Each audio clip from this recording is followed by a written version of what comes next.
하나님의 말씀 보도록 하겠습니다. 열왕기상 11장 38절에 있는 말씀입니다. 열왕기상 11장 38절에 있는 말씀 한 절 제가 봉독해 드리도록 하겠습니다.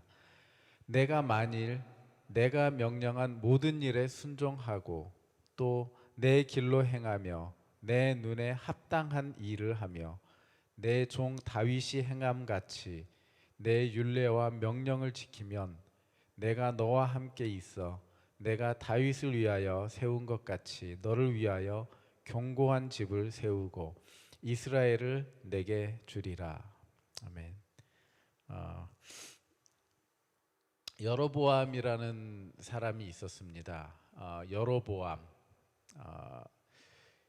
여러분들이 솔로몬 왕은 아마 잘 아실 것입니다. 그 솔로몬 왕이 세운 공사장의 감독이었습니다. 아주 일을 충성스럽게 잘 하기 때문에 솔로몬이 특별히 감독으로 세워서 일을 시켰던 그런 공사장의 감독이었는데요.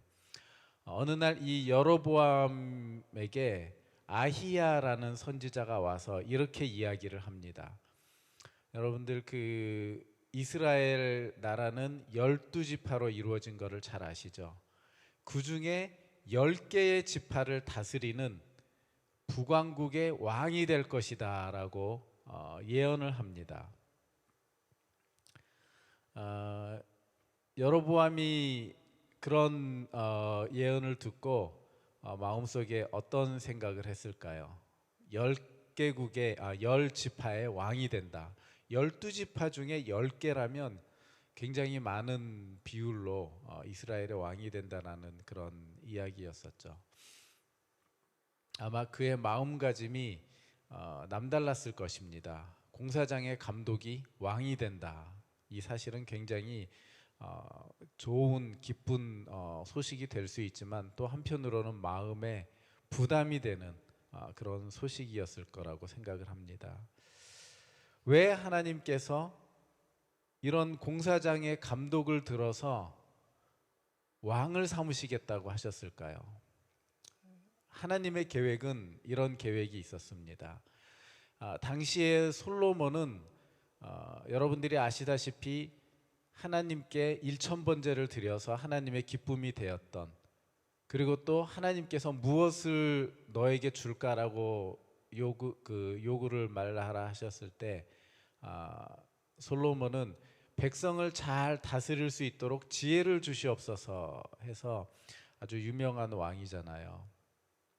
그런데 이 솔로몬이 점점점 나이를 먹어가면서 우상 숭배에 빠지게 됩니다.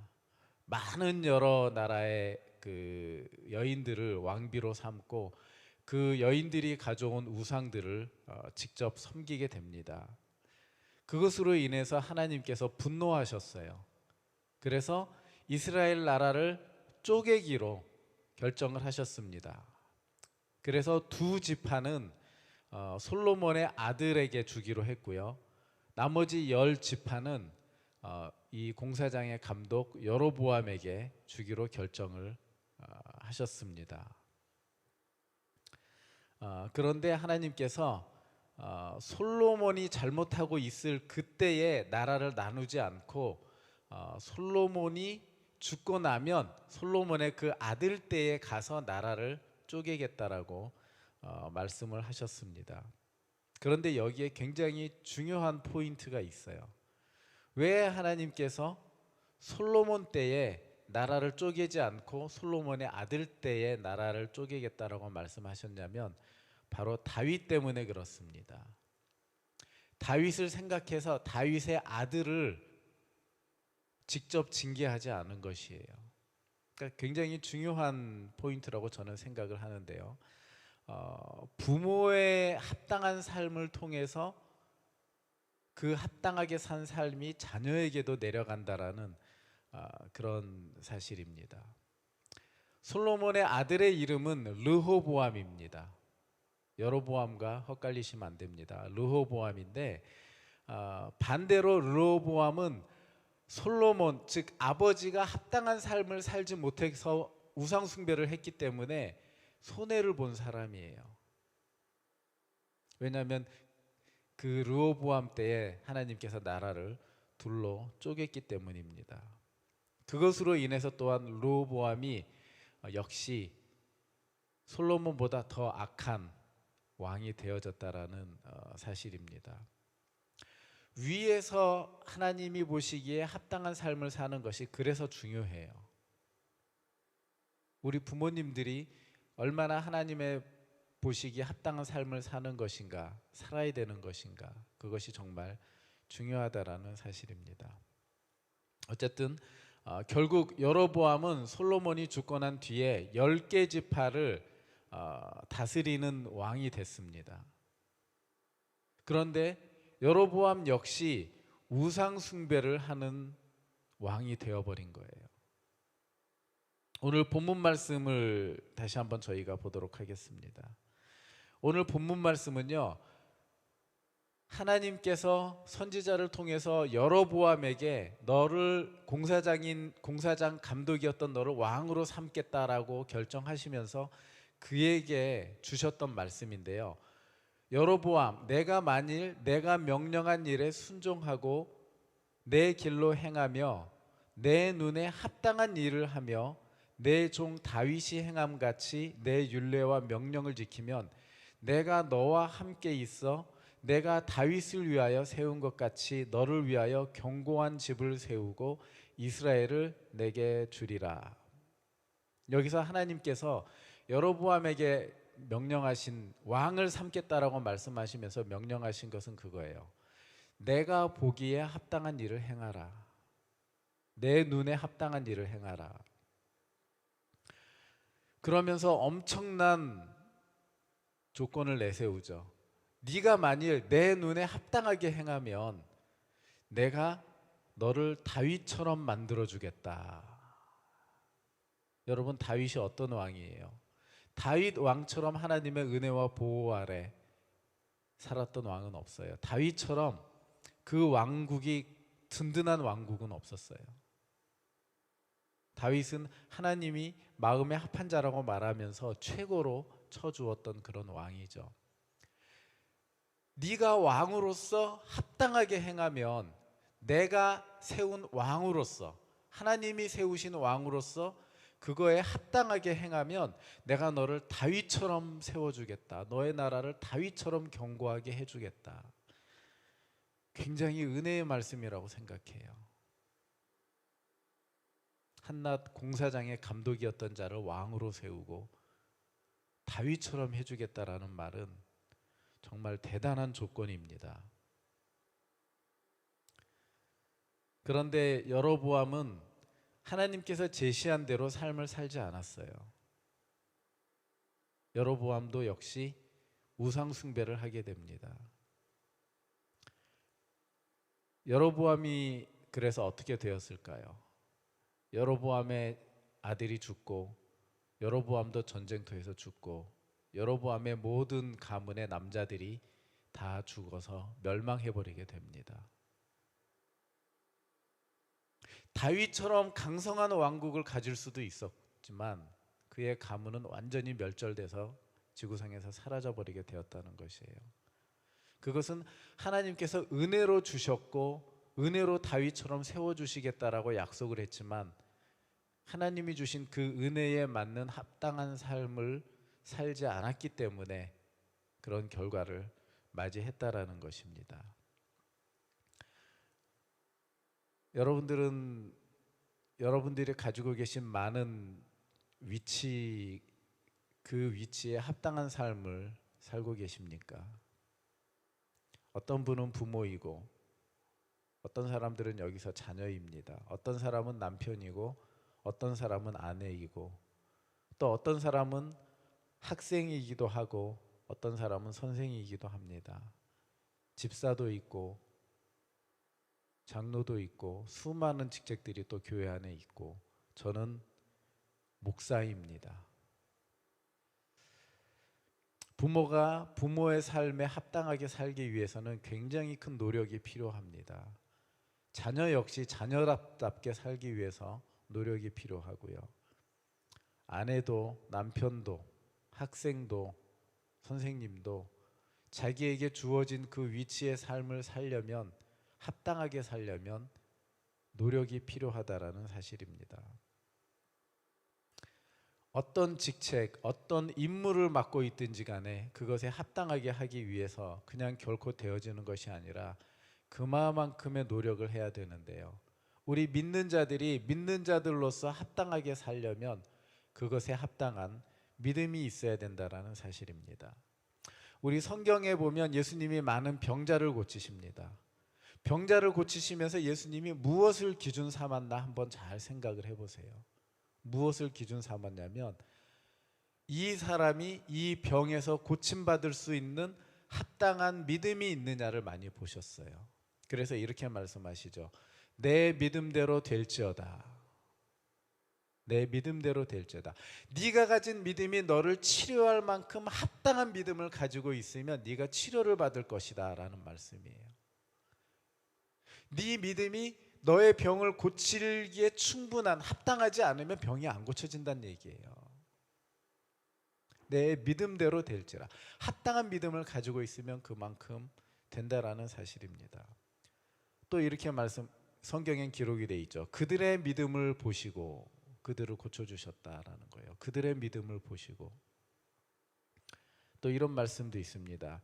내 믿음이 너를 구원했다.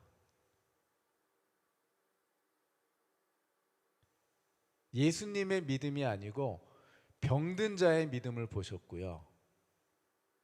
병든 자의 친구의 믿음을 보셨고요. 병든 자의 부모의 믿음을 보셨고요. 백부장을 통해서 병든 자의 주인의 믿음을 보셨다는 것이에요. 그들의 믿음은 그들의 치료받기에 합당한 믿음을 가지고 있었다는 것이에요.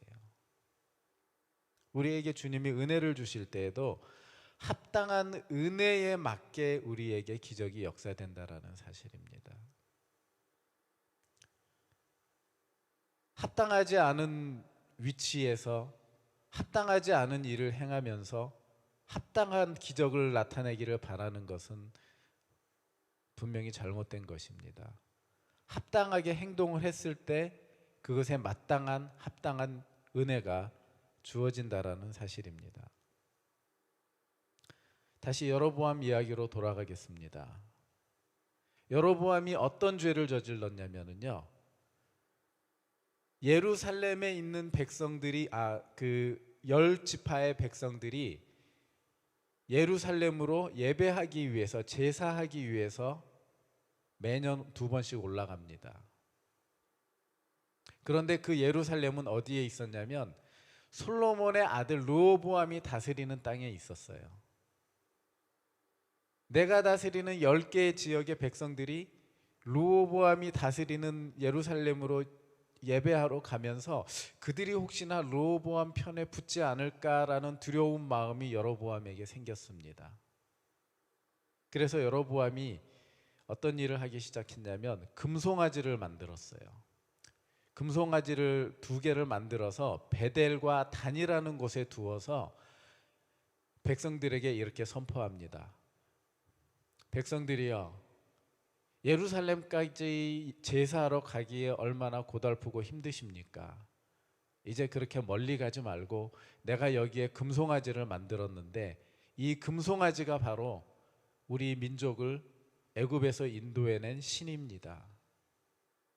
고생하지 말고 편안하게 이곳에서 이 금송아지들에게 예배하고 제사하십시오. 백성들이 그 이야기를 듣고 어떻게 했겠습니까? 말도 안 되는 소리. 복잡하고 힘들어도 우리는 예루살렘에 가서 시간을 투자하고 돈을 투자하고 그렇게 예루살렘에 가서 예배해야 됩니다. 이렇게 나왔으면 좋았을 텐데요. 그렇게 안 나왔어요. 와, 그게 편하겠다. 그게 좋겠다. 그리고 그들은 그냥 편안하게 베델과 단이라는 가까운 곳에 가서 금송아지를 예배하고 제사하기 시작했다라는 사실이에요. 여로보암이 그런 일을 행했습니다. 하나님 보시기에 여로보암이 기뻤겠습니까? 여러분의 생각은 어떠신가요? 백성들이 보기에 여로보암은 어떤 왕이었을까요? 와, 우리를 생각해 주는구나. 참 편리하게 잘 만들어 주셨구나. 백성들의 눈에는 여로보암이 굉장히 합당한 왕으로 보였을 거예요. 여러분들에게도 그런 일들이 찾아오지 않나요? 나를 편안하게 해주고 내가 원하는 것을 해주고 내 시간을 아껴주고 내 돈을 아껴주고 나를 잘 살게 해주고 그런 왕이라면, 그런 대통령이라면, 그런 사람이라면 여러분들 눈에 합당하게 보이겠죠. 참 좋은 사람이다.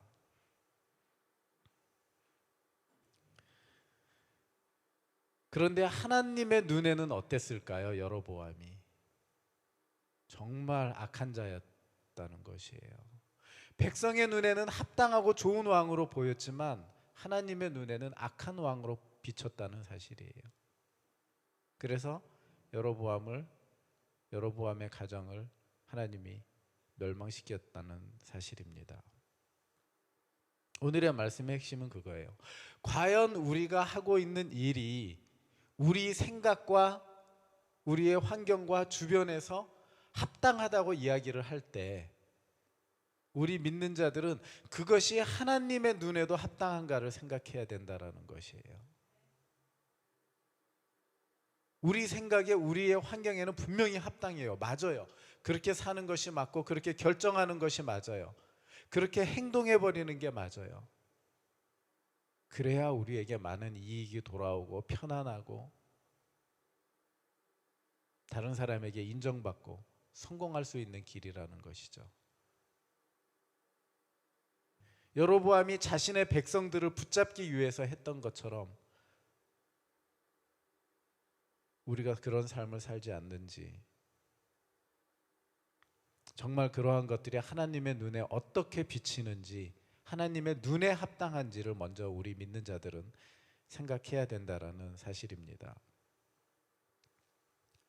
이스라엘 백성들은요, 하나님에게 합당한 일에 동조한 것이 아니라 그들은 하나님 앞에 하나님의 분노를 자아내는 일에 하나가 되었던 것이에요. 세상은 그렇습니다. 세상은 우리에게 수많은 합당하다 이것이 맞다라고 이야기를 하면서 하나님의 눈에 합당하지 않은 일을 하게끔 만드는 것입니다. 동성애를 주장하는 사람들과 이야기를 해보면 굉장히 합당한 부분이 있어요. 차별받지 말자라는 거죠. 분명히 합당한 부분이 있습니다. 그들이 합당한 주장을 할 수 있지만 과연 그것이 하나님의 눈에도 합당한가를 생각해 봐야 돼요. 동성애를 주장하는 많은 목사들이나 성도들도 그들이 주장하는 합당한 것을 생각할 수 있겠지만 세상적으로는 합당하다고 인정해 줄 수 있겠지만 적어도 믿는 자라면 그것이 과연 하나님의 눈에 동성애가 합당한가를 생각해야 된다는 것이에요. 우리는 선택을 해야 돼요. 하나님에게 합당한 것을 쫓아갈 것인가, 세상에 합당한 것을 쫓아갈 것인가. 이제 팬데믹도 끝나가고 온라인 예배를 그래도 드리는 분들이 꽤 많은데요. 한국에 가봤더니 한국에도 역시 비슷한 말씀들을 하시더라고요. 온라인 예배에 편해져서 교회를 안 나온다. 우리가 팬데믹 때는 서로를 보호하기 위해서 어쩔 수 없이 온라인 예배를 드렸습니다. 이제 팬데믹이 끝나갔어요. 지금은 무엇 때문에 온라인 예배를 드리고 계십니까? 저희도 지금 온라인 방송을 하고 있는데 마음속에 상당히 많은 고민이 있습니다. 한국에 가서 여러 사람을 만나보니까 그래도 저희 교회 예배를 이렇게 드리는 분들이 여전히 계시고요. 또 저희 교회 예배를 이 토론토에서도 저희가 모르는 분들이 예배를 드리시는 것 같아요. 어떤 분은 이렇게 저희 교회 예배를 드린다고 저한테 메일을 보내서 상담을 요청하기도 하시더라고요. 어떤 중요한 부분, 중요성도 분명히 있지만 온라인 예배 저희가 방송하는 이유는 그것에 합당하게 사용하라고 방송을 하는 것입니다. 집에서 앉아서 편안하게 합리화시키면서 예배드리라고 온라인 방송을 시작한 거 아니에요. 생각해 봐야 됩니다. 온라인 예배가 하나님 보시기에 이 시대에 정말 합당한가? 우리는 각자 환경과 조건이 있습니다. 그래서 그 조건과 우리의 삶의 환경에 늘 합당한 이유들을 찾고 있어요. 그러면서 우리의 신앙생활이 거기에 딱 맞춰져 있습니다. 각자 다 달라요. 이렇게 신앙생활하는 것이 저에게는 합당합니다라고 자신의 눈에 합당한 신앙생활의 방법 그리고 어느 정도 이것을 결정하고 있다라는 사실입니다. 그런데 그것을 결정할 것은 우리 각자의 환경과 조건이 아니라 하나님의 조건에 따라야 한다라는 것이죠. 하나님이 우리의 각자의 신앙생활에 어떤 합당함을 원하고 계시는가 하는 것입니다.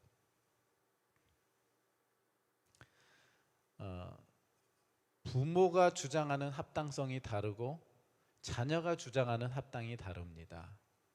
선생님이 주장하는 합당성과 제자가 주장하는 합당성이 다릅니다. 공부하는 학생이 저는 제 마음대로 제가 합당한 대로 공부하고 제가 원하는 대로 시험 보고 제가 원하는 쪽에서 결과를 낼 것입니다. 선생님이 따라오세요. 어떻습니까, 여러분? 그러면 그렇게 될까요? 그러면 뭐하러 그 선생님에게 배우러 갑니까? 본인이 알아서 해야지. 우리는 서로 간에 합당성을 주장할 때 굉장히 많이 부딪혀요. 왜냐하면 환경과 조건이 다르기 때문에. 어떤 사람은 좀 더 나은 합당한 의견을 내기도 하고 어떤 사람은 자기의 고집으로 합당하다고 고집을 부리기도 합니다.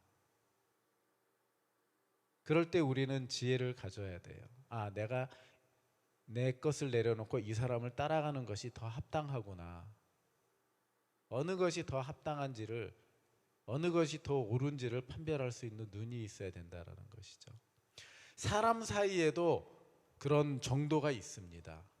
그런데 하나님과 우리 사이의 그 정도는 얼마나 크겠습니까? 우리가 상상할 수 없을 만큼 하나님과 우리의 차이는 굉장히 큰 차이를 가지고 있어요. 그런데 우리는 감히 하나님 앞에서 내 합당한 것을 주장합니다.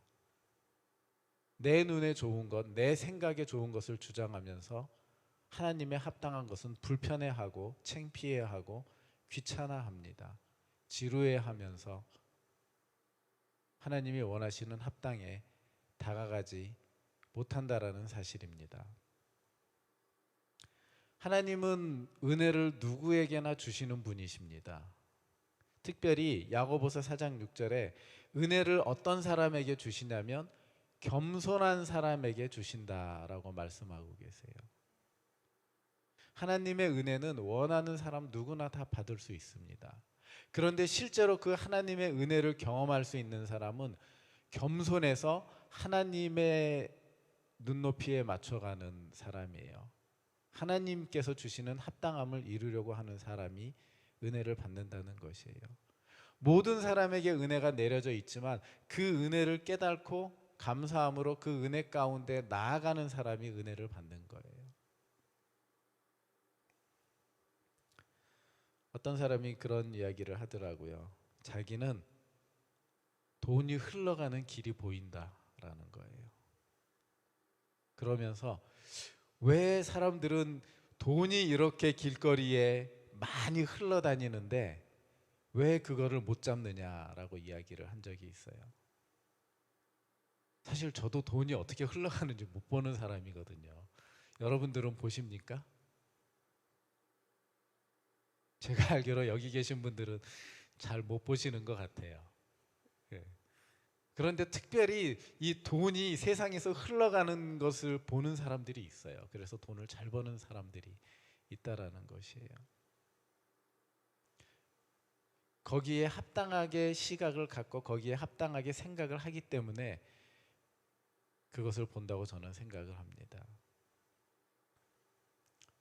우리 그리스도인에게는요, 하나님의 은혜가 우리의 삶에 흘러가고 있는 것을 볼 수 있는 시각이 필요해요. 분명히 흘러가고 있거든요. 엄청나게 흘러가고 있거든요. 그러니까 우리는 하나님의 은혜로 풍요해질 수 있는데, 우리가 그 하나님이 주신 은혜에 합당하게 우리의 시각과 눈을 가지고 있지 않기 때문에 사실 우리는 그 은혜가 흘러가는 것을 바라보지 못한다는 것입니다. 오늘 본문 말씀으로 돌아가겠습니다. 하나님께서 아이야 선지자를 통해서 여로보암에게 내 눈에 합당한 일을 하며 라고 분명하게 굉장히 정확하게 말씀을 해주셨어요. 너의 생각에 합당하게 왕 노릇하지 말고 너를 세운 나의 눈에 합당하게 왕 노릇해라 라고 확실하게 말씀하셨거든요. 저에게도 그렇게 말씀하시는 것 같아요. 너의 중심에 네 생각에 네 판단에 옳은 대로 목사하지 말고 내가 목사로 세웠으니까 내 눈에 합당하게 목사 생활해라.